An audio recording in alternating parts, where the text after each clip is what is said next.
ભગવદ્ ગીતા અધ્યાય 8 અક્ષર બ્રહ્મ યોગ અથવા ભગવત પ્રાપ્તિ. જીવનમાં કંઈક શીખેલું હોય કે કંઈક ભણેલા હોય તો એ કોઈ દિવસ નકામું જતું નથી. એવી જ રીતે ભગવાનનું નામ તમે જીવતા હો ત્યારે દો, તમે ભક્તિમાં ગળાડૂબ થઈ જાઓ કે અંત સમયે કે તમારા મૃત્યુ સમયે પણ ભગવાનનું નામ દો તો એ ખૂબ સારું ગણાય એવું આપણા ત્યાં સામાન્ય રીતે માન્યતા છે.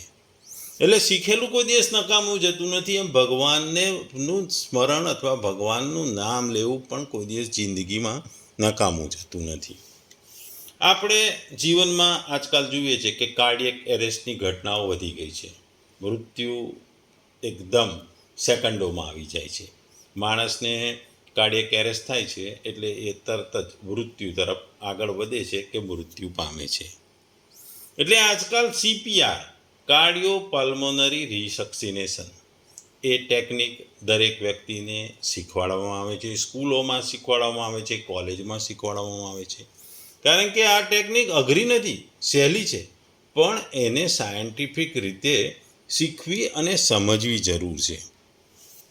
જો તમે આ CPRની ટેકનિક સમજેલા હોય, શીખેલા હોય તો કોઈ પણ જગ્યાએ કોઈ વ્યક્તિ મૃત્યુ તરફ જતો હોય, એનું કારણ જો કાર્ડિયક એરેસ્ટ હોય અને કાર્ડિયક એરેસ્ટને કારણે એ પડી જાય અને બેભાન જેવો થઈ જાય તો તમે તમારી શીખેલી CPR ટેકનિક અથવા એ જ્ઞાનથી તમે એને ફરીથી જીવતો કરી શકો. તમે એને મૃત્યુમાંથી જતા રોકી શકો. આ CPR ટેકનિક આજકાલ ખૂબ જ પ્રચલિત છે અને જરૂરી પણ છે. એટલે તમારે જિંદગીમાં કંઈક સારું શીખેલું નકામું જતું નથી. એમ કોઈના મૃત્યુને પણ બચાવે છે. એ રીતે ભગવાનનું નામ પણ ગમે ત્યારે દો, ભગવાન તમને પ્રેમ આપે છે. અહીં આ જ વાત ભગવાન કહે છે કે મૃત્યુ સમયે પણ જો તમે મારું સ્મરણ કરો, મારું નામ દો કે મને યાદ કરો તો તમે મને પણ પામી શકો છો, મને પણ પામી શકો છો, મોક્ષ પ્રાપ્ત કરી શકો છો કે ભગવત પ્રાપ્તિ કરી શકો છો. એ જ વસ્તુ આ શ્લોકમાં કીધી છે. ભગવદ્ ગીતાનો અધ્યાય 8મો શ્લોક 5મો. અંતકાલે ચ મામેવ સ્મરણ મુક્તવા કલેવરમ યહ પ્રયાતિ સમ મદભાવમ યાતિ નાસ્તસ્યત્ર સંશય. ગુજરાતીમાં જો આ શ્લોકને કહીએ તો, જે મનુષ્ય મૃત્યુ સમયે કેવળ મારું સ્મરણ કરતો શરીરને ત્યજે છે તે તરત જ મારી પ્રકૃતિને પામે છે, આમાં લેશ માત્ર સંદેહ નથી. બીજા શબ્દોમાં કહીએ તો કે જે માણસ અંતકાળે મને સ્મરણ કરતો કરતો શરીર છોડીને જાય છે એ મારા સાક્ષાત સ્વરૂપને પામે છે, એમાં સહેજ પણ શંકા નથી. ટૂંકમાં આ શ્લોકમાં ભગવાન કહે છે કે મૃત્યુ સમયે મને યાદ કરતાં કરતાં જો શરીરનો ત્યાગ કરો તો એ મને કે મારા સ્વરૂપને પ્રાપ્ત કરે છે. એ વસ્તુ આ શ્લોકમાં કહેવામાં આવી છે. સામાન્ય રીતે જોઈએ છે કે આજના ભૌતિક સંસારમાં દરેક વ્યક્તિ સુખો પાછળ પડેલો હોય છે અને સુખોને પાછળ પડવાને કારણે એ સામાન્ય જીવનમાં પણ ભગવાનને યાદ કરતો નથી. જો શરૂઆતમાં ભગવાનને યાદ કરતો હોય તો એ ભૌતિક સુખો મળતા એની પાછળ એ ગાંડો થાય છે અને એ ગાંડપણમાં ભગવાનને ભૂલી જાય છે. પણ ભગવાન કહે છે કે તમે મને ગમે ત્યારે ભૂલી જાઓ, પણ જો તમે મૃત્યુ સમયે, અંત સમયે મને યાદ કરો તો તમે મને પ્રાપ્ત કરી શકશો. આપણે જોયું હતું કે અર્જુને ભગવાનને પૂછ્યું હતું, જે 7 ક્વેશ્ચન પૂછ્યા હતા એમાંનો છેલ્લો પ્રશ્ન ભગવાનને એણે પૂછ્યું હતું કે અંતકાળે આપને કેવી રીતે જાણી શકાય. એના જવાબમાં ભગવાન કહે છે કે મૃત્યુ સમયે પણ મારું સ્મરણ કરો અને શરીરને ત્યજો તો તમે મને પામી શકો. મને પામો એટલે કે મોક્ષ પ્રાપ્તિ કરો, ભગવત પ્રાપ્તિ કરો. અને આ વસ્તુમાં કોઈ શંકાનું સ્થાન નથી, એવું ભગવાન કહે છે. આપણે જોયું, જોઈએ તો એક વાર્તા છે. એક અજામિલ નામનો બ્રાહ્મણ હતો. એ શરૂઆતમાં ભગવાનનું નામ લેતો હતો. એક વખત જંગલમાં જતા અને એક વેશ્યાની મુલાકાત થઈ.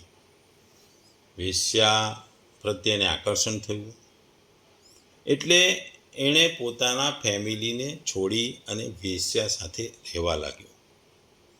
આ વેશ્યા સાથે રહેતા રહેતા ઘણા વર્ષો વીતી ગયા અને એ ભૌતિક સુખો પાછળ પડી ગયો. ઘરની જરૂરિયાત માટે જાત જાતના વસ્તુઓ કરવા પડ્યો, ચોરી લૂંટફાટ વધુ કરવા માંડ્યો હતો. એટલે એ ભગવાનને ભૂલી ગયો.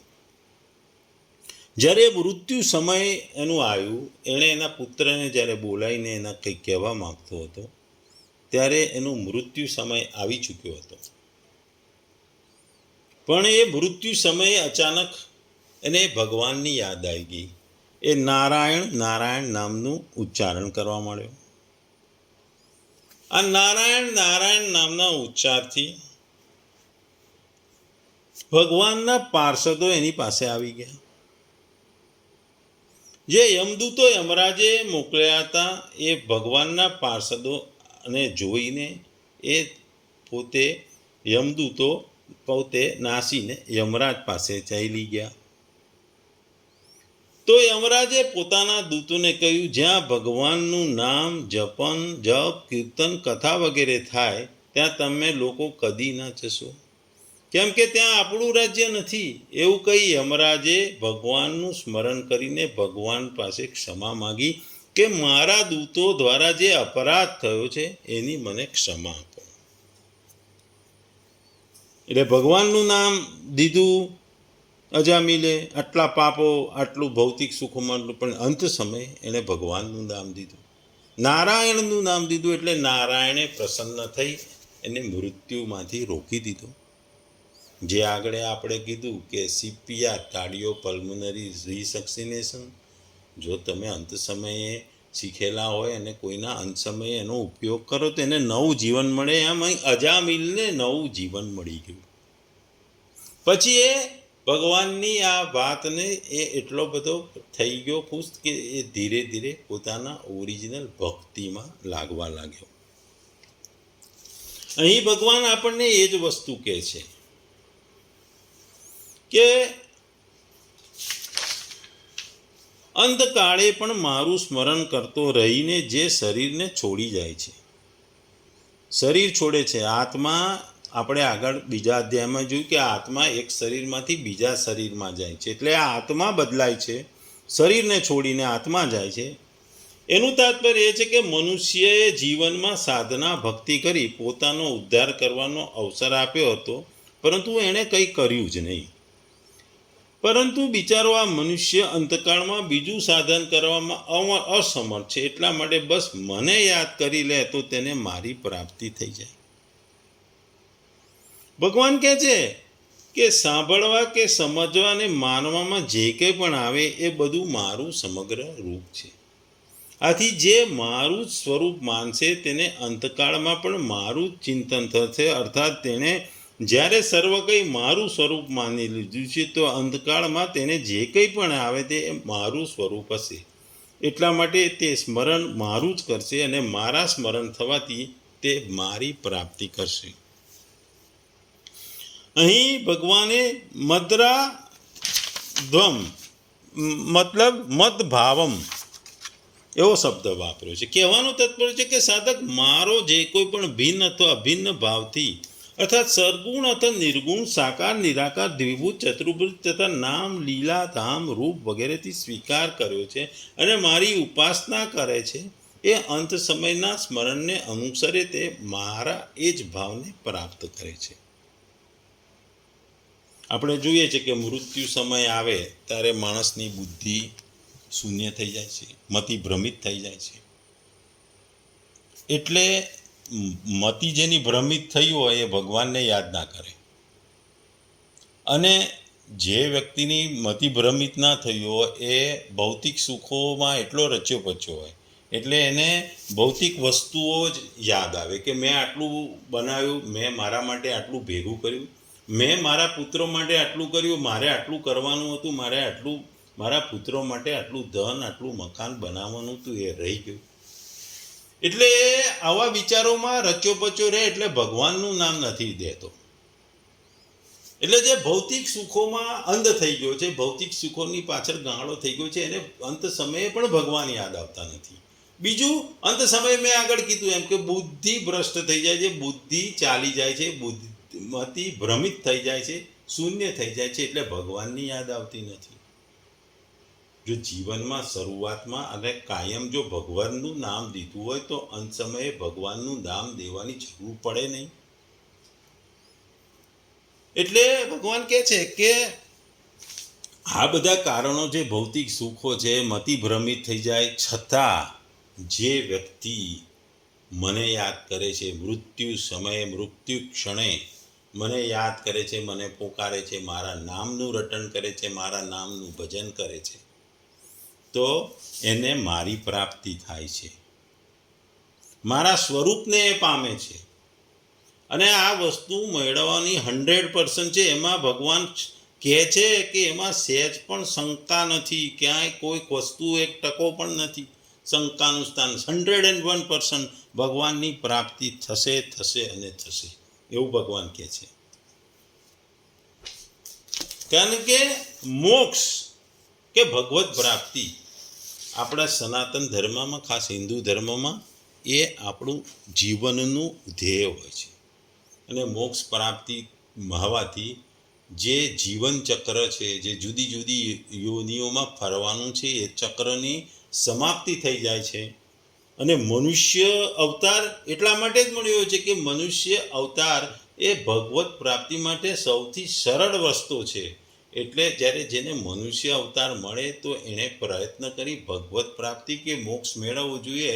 એટલે એ જુદી જુદી યોનિમાં ફરતા ચક્રમાંથી બહાર નીકળી જાય, ભટકતો ના રહે, ભગવાનમાં મોક્ષ થઈ જાય, ભગવાનની પ્રાપ્તિ થઈ જાય, ભગવાનમાં વિલીન થઈ જાય.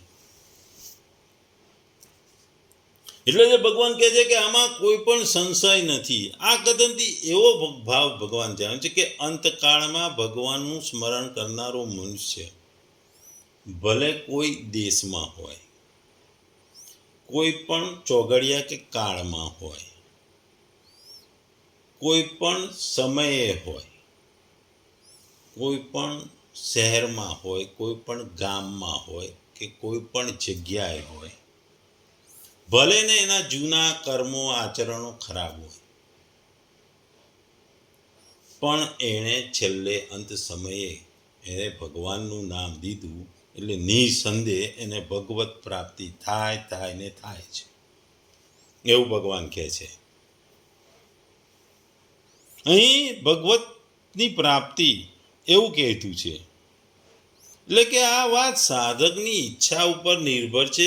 તેની જેવી ઈચ્છા હોય એ જ પ્રમાણે તેને ભગવત પ્રાપ્તિ થાય. પ્રશ્નની બધી જ વાતો ભગવત ભાવની અંતર્ગત છે. આપણે આમાં ઘણા કહેતા હોય છે કે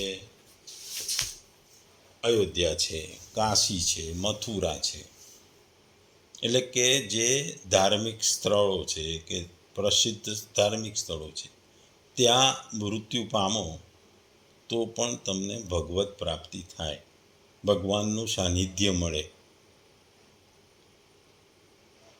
એટલે કહેવત પણ છે કે ભાઈ મૃત્યુ જો તમે ધાર્મિક સ્થળોમાં થાય તો મોક્ષ તમને મળે.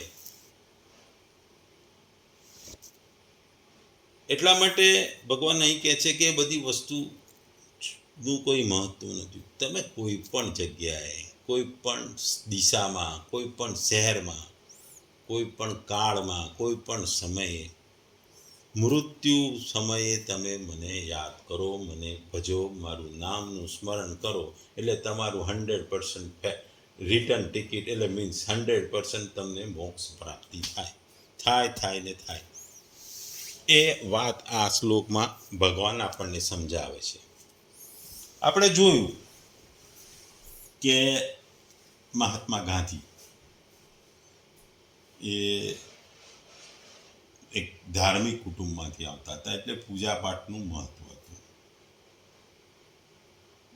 ગાંધીજી નાના હતા ત્યારે અંધારામાં બીક લાગતી, ત્યારે તે પણ ભગવાનનું સ્મરણ કરતા, ભગવાનના નામનું રટણ કરતા, અને એ નામ રટણ કરતાં કરતાં એ અંધારાને પાર કરી અજવાળા તરફ, એટલે કે ઉજાળા તરફ જતા. જ્યારે ગાંધીજીને પણ ગોળી મારવામાં આવી, ત્યારે પણ તેઓના અંત સમયે પણ એમણે ભગવાનને યાદ કર્યા હતા, એ રામનો ઉદ્ધાર કર્યો હતો. એટલે ભગવાનને યાદ કરવું એ ખૂબ જ મહત્વનું છે. એ આપણી ભગવત પ્રાપ્તિના રસ્તાને એકદમ સરળ બનાવે છે. કારણ કે ભગવાનનું સ્મરણ, પાઠ, પૂજા તમે ગમે ત્યારે કરી શકો, ગમે ત્યાં કરી શકો. કારણ કે ભગવાનને પૂજવું એ મહત્વનું છે, નામ લેવું એ મહત્વનું છે. સામાન્ય રીતે જોઈએ છે કે મનુષ્યનું શરીર રહે છે ત્યાં સુધી પોતાનો ઉદ્ધાર ન કરી શક્યો, પરંતુ જો તે અંત સમયે પણ ભગવાનનું સ્મરણ કરતા શરીરને છોડે તો એ ભગવાનને પ્રાપ્ત થાય છે. એમાં કોઈ શંકાને સ્થાન નથી. તો પછી આપણે જોઈએ કે જે નિરંતર ભગવાનનું સ્મરણ કરે છે તે અંત સમયે ભગવાનનું સ્મરણ કરીને ભગવાન પ્રાપ્ત થઈ જાય. એમાં તો કહેવું શું, ભગવાને મનુષ્યને પોતાના ઉદ્ધાર કરવાની ખૂબ જ સ્વતંત્રતા એટલે માટે આપી છે કે કોઈ પણ રીતે એનું કલ્યાણ થઈ જાય. આ ભગવાનની મનુષ્ય પર એક વિશિષ્ટ કૃપા છે.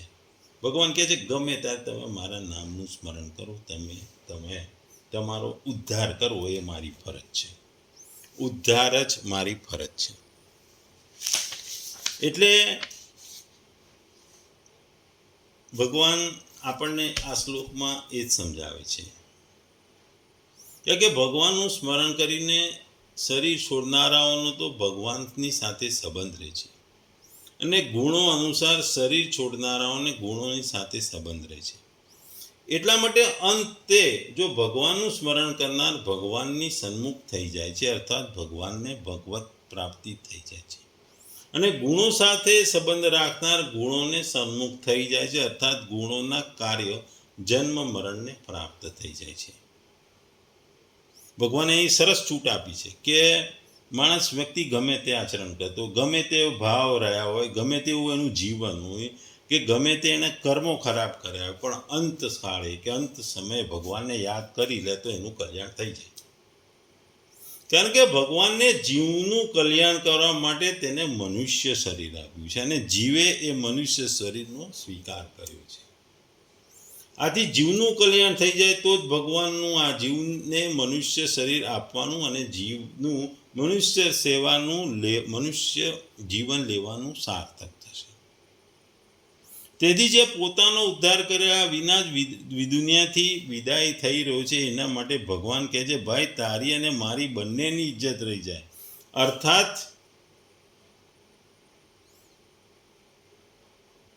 કે અંત કરે જતા એટલે કે મારી ને તારી ઇજ્જત રહી જાય. એટલા માટે હવે જતા અંતકાળમાં પણ તું મને યાદ કરી લે તો તારું કલ્યાણ થઈ જાય.